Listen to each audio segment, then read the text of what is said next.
ಇತ್ತೀಚೆಗೆ ತೆರೆ ಕಂಡಂತಹ ದೃಶ್ಯ 2 ಸಿನಿಮಾ ಇಲ್ಲೇ ಶೂಟಿಂಗ್ ಆಗಿರೋದು. ಮೈಸೂರು ಬಲಮುರಿ ಅಂದರೆ ಎಲ್ಲರೂ ಪ್ರಚಾರ ಇದೆ, ಬಟ್ ಕೊಡಗಿನಲ್ಲಿರುವಂಥ ಬಲಮುರಿ ಅಂದರೆ ಯಾರಿಗೂ ಜಾಸ್ತಿ ಪ್ರಚಾರ ಇಲ್ಲ. ಮುಖ್ಯವಾಗಿ ತಲಕಾವೇರಿ, ಅದು ಬಿಟ್ಟರೆ ನಂತರದ ಸ್ಥಾನ ಇರೋದೇ ಇಲ್ಲಿಗೆ. ಇದು ಹೆಸರೇ ಈಗ ನೋಡಿ, ಇಲ್ಲಿ ಕಾವೇರಿ ನದಿ ಬಲಕ್ಕೆ ತಿರುಗೋದ್ರಿಂದ ಇಲ್ಲಿಗೆ ಬಲಮುರಿ ಅಂತ ಹೆಸರು ಬಂದಿರೋದು. ಸ್ನೇಹಿತರೆ, ಇವತ್ತು ನಾನು ಕೊಡಗು ಜಿಲ್ಲೆಯ ಮೂರ್ನಾಡು ಸಮೀಪದ ಬಲಮುರಿ ಕ್ಷೇತ್ರಕ್ಕೆ ಬಂದಿದ್ದೀವಿ. ಈ ದೇವಸ್ಥಾನ ಎಷ್ಟು ವರ್ಷದ ಹಳೆಯದು ಹಾಗೂ ಇದರ ಇತಿಹಾಸ, ಇದನ್ನು ಯಾರು ಸ್ಥಾಪಿಸಿದ್ರು, ಇದನ್ನ ಇಲ್ಲಿರೋ ಅರ್ಚಕರ ಹತ್ರ ಕೇಳಿ ತಿಳ್ಕೊಳ್ಳೋಣ. ಬನ್ನಿ ಇವತ್ತಿನ ವಿಡಿಯೋನ ಶುರು ಮಾಡೋಣ. ಸ್ನೇಹಿತರೆ, ಕಣ್ಣುಮುನೀಶ್ವರ ದೇವಸ್ಥಾನ ತಲುಪೋಕೆ ನಿಮಗೆ ಮಡಿಕೇರಿಯಿಂದ 19 ಕಿಲೋಮೀಟರ್, ವಿರಾಜಪೇಟೆಯಿಂದ 20 ಕಿಲೋಮೀಟರ್ ಹಾಗೂ ಮೂರ್ನಾಡಿನಿಂದ 4 ಕಿಲೋಮೀಟರ್ ಕ್ರಮಿಸಬೇಕಾಗುತ್ತೆ.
ನಮಸ್ಕಾರ, ನನ್ನ ಹೆಸರು ರವಿ ಕಲ್ಲೂರಾಯ ಅಂತೇಳಿ.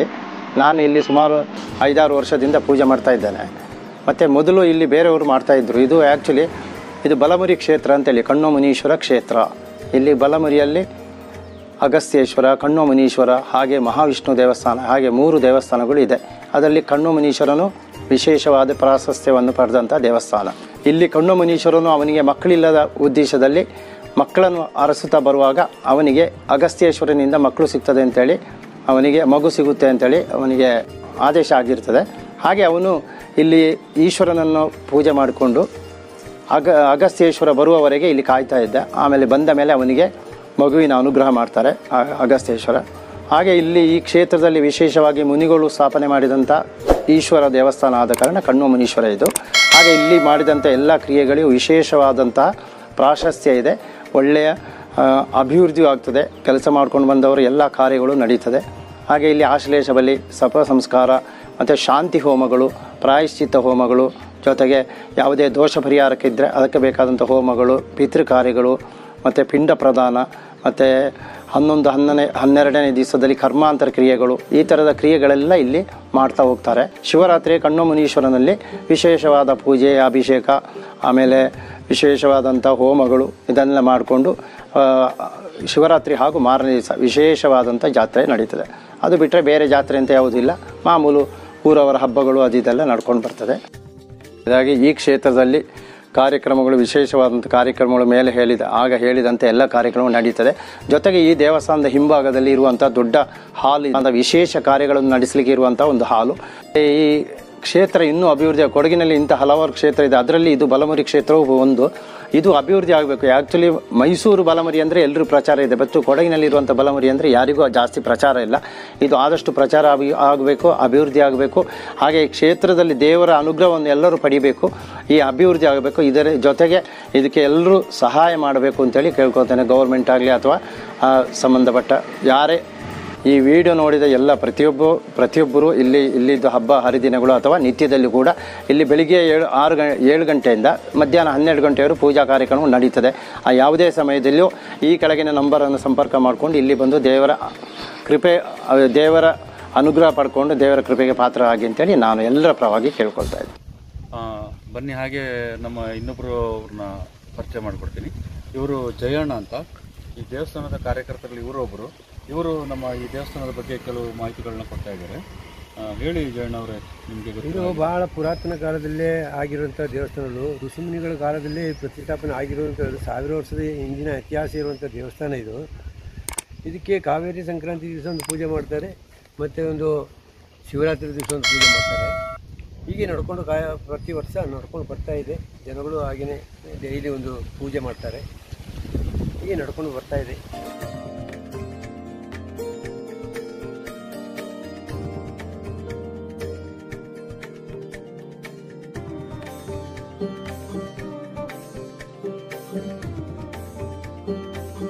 ಸ್ನೇಹಿತರೆ, ನೀವೀಗ ನೋಡ್ತಿರೋದು ದೇವಸ್ಥಾನದ ಸಭಾಂಗಣ.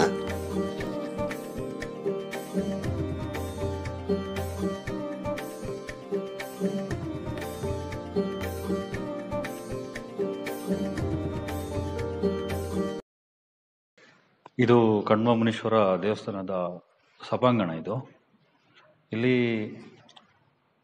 ಯಾರಾದರೂ ಹೊರಗಿಂದ ಬಂದವರು ಬೇಕಾದರೆ ಉಳ್ಕೊಳ್ಳಿಕ್ಕೆ ಇಲ್ಲೊಂದು ಇದು ಅವಕಾಶ ಇದೆ.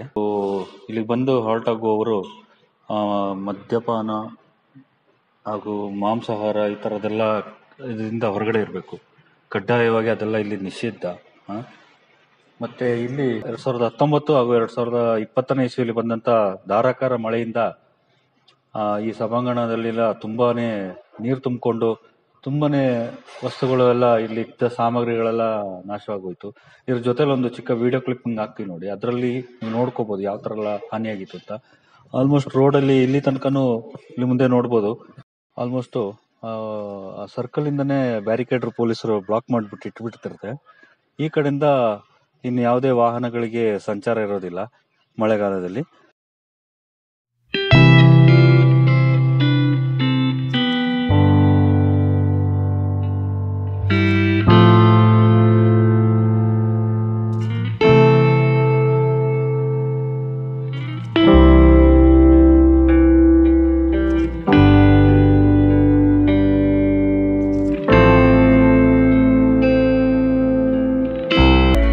ನಾವೀಗ ಕಾವೇರಿ ತೀರದಲ್ಲಿ ಇದ್ದೀವಿ. ನೀವು ನೋಡ್ತಾ ಇರ್ಬೋದು, ನದಿ ಆಚೆಯಿಂದ ಇದು ಭಾಗಮಂಡಲ ಹೀಗೆ ಬಂದು ಹರಿದು ಹೀಗೆ ಇದು KRS ಕಡೆಗೆ ಹರಿಯುತ್ತೆ. ಹೀಗೆ KRS ಕಡೆಗೆ ಹೋಗುತ್ತೆ. ಇದು ವಿಶೇಷ ಏನಂತ ಹೇಳಿದ್ರೆ, ತಲಕಾವೇರಿ ಇದು ಜಾತ್ರೆ ಆಗಿ ಮಾರನೇ ದಿವಸ ಇಲ್ಲಿ ಜಾತ್ರೆ ಆಗುತ್ತೆ. ಬಹಳಷ್ಟು ಜನ ಇಲ್ಲಿ ಸುತ್ತಮುತ್ತಲ ಗ್ರಾಮಗಳಿಂದ ಜನಗಳು ಬಂದು ಸೇರ್ತಾರೆ ಎಲ್ಲರೂ. ಮುಖ್ಯವಾಗಿ ತಲಕಾವೇರಿ, ಅದು ಬಿಟ್ಟರೆ ನಂತರದ ಸ್ಥಾನ ಇರೋದೇ ಇಲ್ಲಿಗೆ.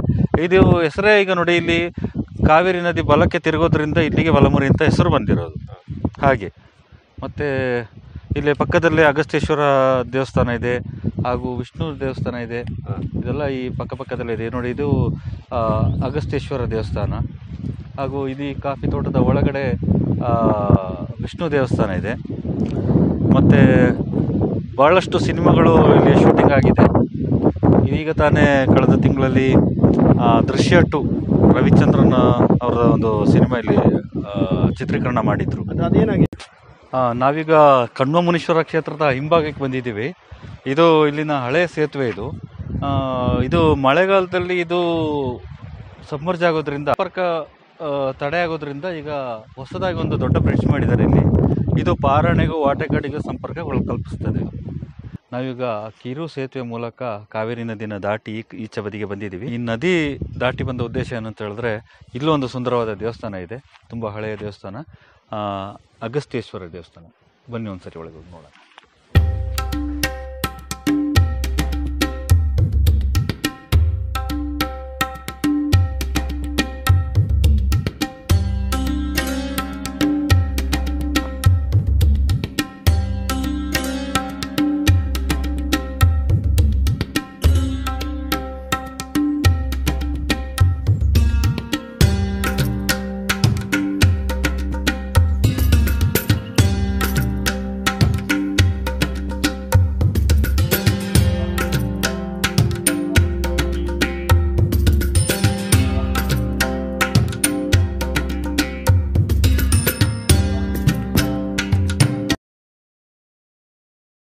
ನಾವು ಬಂದು ಸ್ವಲ್ಪ ತಡ ಆಗ್ಬಿಟ್ಟಿದೆ, ದೇವಸ್ಥಾನ ಕ್ಲೋಸ್ ಆಗಿದೆ. ಆದರೂ ಇಲ್ಲಿ ಏನಂದರೆ ಬೆಳಿಗ್ಗೆ ಸಂಜೆ ಹೊತ್ತು ನಿತ್ಯ ಪೂಜೆಗಳು ನಡೀತಾ ಇರುತ್ತೆ. ಸ್ನೇಹಿತರೆ, ಅಗಸ್ತೇಶ್ವರನ ದರ್ಶನ ಮಾಡೋಕ್ಕೆ ಅಂತ ಬಂದ್ವಿ. ಟೈಮ್ ಈಗ 1:30 ಆಗಿರೋದ್ರಿಂದ, ಅದರಲ್ಲಿ ಭಾನುವಾರ ಆಗಿರೋದ್ರಿಂದ ದೇವಸ್ಥಾನ ಬಾಗಿಲಾಕಿತ್ತು. ಈ ಕಣ್ವಮುನೀಶ್ವರ ಕ್ಷೇತ್ರಕ್ಕೆ ಬಂದವರು ತುಂಬ ಬೇಗ ಬನ್ನಿ, ಸ್ವಲ್ಪ ಬೇಗ ಬನ್ನಿ. ಒಂದು 11 ಗಂಟೆ 11:30 ಒಳಗಡೆ ಬಂದರೆ ಅಗಸ್ತೇಶ್ವರನ ದೇವಸ್ಥಾನ ತೆಗೆದಿರುತ್ತೆ. ಆಪೋಸಿಟಲ್ಲಿ ನೋಡ್ತಿರೋದು ಕಣ್ವಮುನೀಶ್ವರ. ಈ ಬಿಡಿದು ದಾಟ್ಕೊಂಡು ಇಲ್ಲಿ ಬಂದರೆ ಅಗಸ್ತೇಶ್ವರನ ದರ್ಶನ ಮಾಡ್ಬೋದು. ನನ್ನಿಂದ ನೋಡ್ತಾ ಇರೋದು ಒಂದು ಮೇಲ್ಗಡೆ ಒಂದು ಕಾಫಿ ತೋಟ ಇದೆ. ಕಾಫಿ ತೋಟದ ಮೇಲೆ ಒಂದು ವಿಷ್ಣುದು ಹಳೇ ದೇವಸ್ಥಾನ ಇದೆ. ಈಗ ನಾವು ಅದನ್ನು ನೋಡೋಕೆ ಹೋಗ್ತಾ ಇದ್ದೀವಿ, ಬನ್ನಿ ಹೋಗೋಣ. ಸ್ನೇಹಿತರೆ, ಅಗಸ್ತೇಶ್ವರನ ದೇವಸ್ಥಾನ ದರ್ಶನ ಮಾಡಿದ ನಂತರ ನೀವು ವಿಷ್ಣು ದೇವಸ್ಥಾನಕ್ಕೆ ಹೋಗ್ಬೇಕಂದ್ರೆ ನೀವು ಮತ್ತೆ ಈ ಕಣ್ವಮುನೀಶ್ವರ ದೇವಸ್ಥಾನ ಇದೆಯಲ್ಲ, ಆ ಜಂಕ್ಷನ್ಗೆ ಬರಬೇಕು. ಅಲ್ಲಿಂದ ಈ ಡೈವರ್ಷನ್ ತೊಗೊಂಡು ನೀವು ಕೆಳಗಿಂದ, ನಾನು ಆಗಲೇ ಏನು ತೋರಿಸ್ದೆ ವಿಡಿಯೋದಲ್ಲಿ, ಆ ಸೇತುವೆ ಮೇಲೆ ಬರಬೇಕಾಗತ್ತೆ. ಇದೇ ದಾರಿಯಲ್ಲಿ ಹೋದರೆ ನೀವು ಅಲ್ಲಿ ಕಾಣ್ತಾ ಇದೆ ದೂರದಲ್ಲಿ, ಆ ಕಾಫಿ ತೋಟದ ಮೂಲಕ ಹೋದರೆ ನೀವು ಪುರಾತನವಾದ ವಿಷ್ಣು ದೇವಸ್ಥಾನನ ನೀವು ತಲುಪಬಹುದು.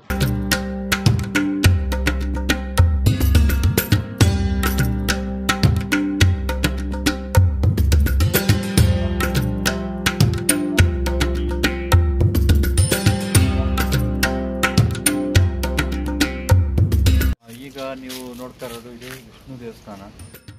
ಸ್ನೇಹಿತರೆ, ನಾನು ನಿಮಗೆ ಹೇಳಿದ್ದೆ ಈ ವಿಷ್ಣು ದೇವಸ್ಥಾನ ತುಂಬ ಹಳೆಯದು ಅಂತ. ಆದರೆ ದೇವಸ್ಥಾನ ಶಿಥಿಲಾವಸ್ಥೆಯಲ್ಲಿದ್ದ ಕಾರಣ ಈ ದೇವಸ್ಥಾನವನ್ನು ಮರುನಿರ್ಮಾಣ ಮಾಡಲಾಗಿದೆ.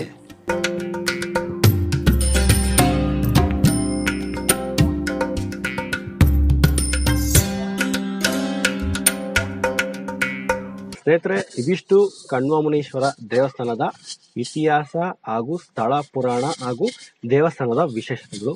ನೀವಿನ್ನೂ ನಮ್ಮ ಚಾನಲ್ನ ಸಬ್ಸ್ಕ್ರೈಬ್ ಮಾಡದಿದ್ರೆ ದಯವಿಟ್ಟು ಸಬ್ಸ್ಕ್ರೈಬ್ ಮಾಡಿ, ಲೈಕ್ ಮಾಡಿ, ಶೇರ್ ಮಾಡೋದು ಮಾತ್ರ ಮರಿಬೇಡಿ. ಮತ್ತೊಂದು ವಿಡಿಯೋದಲ್ಲಿ ನಿಮ್ಮನ್ನು ಸಿಗ್ತೀನಿ. ನಮಸ್ಕಾರ.